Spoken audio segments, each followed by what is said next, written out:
Sir నమస్తే అండి. నా పేరు శ్రీకాంత్ సార్. హైదరాబాద్ నుంచి మాట్లాడుతున్నాను. 4 ఇంచెస్ కాయిర్ ఉంది సార్. దాని మీద 2 ఇంచెస్ సూపర్ సాఫ్ట్ ఏసుంది సార్. ఓకే అండి. ఇప్పుడు మీరు దాని పైన లాటెక్స్ ఏసుకోవచ్చా లేదని అడుగుతున్నారా అంతేనా? అవును సార్. అవును సార్. నా డౌట్ అదే సార్. ఏసుకోవచ్చు. 2 ఇంచ్ లాటెక్స్ ఏసుకోవచ్చండి. ఎక్సలెంట్‌గా ఉండిద్ది. అయితే మీకు మెత్తగా కావాలంటే సూపర్ సాఫ్ట్ పైన ఏసేసుకోండి. అట్లా కాదు కొద్దిగా గట్టిగా ఉన్నా పర్వాలేదన్నా గాని రివర్స్ చేసేసి సూపర్ సాఫ్ట్‌ని కిందకి పంపించేసి కాయిర్ మీద ఏసుకుంటే ఇంకా చాలా బావుండిద్ది. కాయిర్ మీద లాటెక్స్ ఏసుకుంటారా సార్? లాటెక్స్ ఏసుకొని 8 ఇంచెస్ జిప్ గారు పంపిస్తాం. ఇది ఓకే. పెట్టేసి చుట్టూది జిప్ ఏసేసుకొని మీ కొత్త పరుపు 8 ఇంచెస్ వరకు అయిపోద్ది. ఇప్పుడు ఇందులో లాటెక్స్‌లో గూడా సూపర్ సాఫ్ట్ అని ఇంకోటి మీడియం కంఫర్ట్ అని సంథింగ్ ఏదో డిఫరెన్స్ ఉన్నాయి కదా సార్ ఇందులో? లాటెక్స్‌లో డెన్సిటీలుంటాయండి. మనమే ఇంట్రొడ్యూస్ చేసింది. మెత్తగా కావాలంటే 65 డెన్సిటీ లాటెక్స్, గట్టిగా కావాలంటే 110 డెన్సిటీ లాటెక్స్.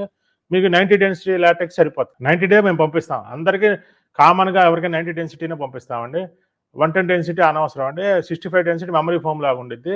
ఒక ఓకే. 5 ఇయర్సే వస్తదనమాట. అదే 90 డెన్సిటీ 10, 15 సంవత్సరాలు వస్తది.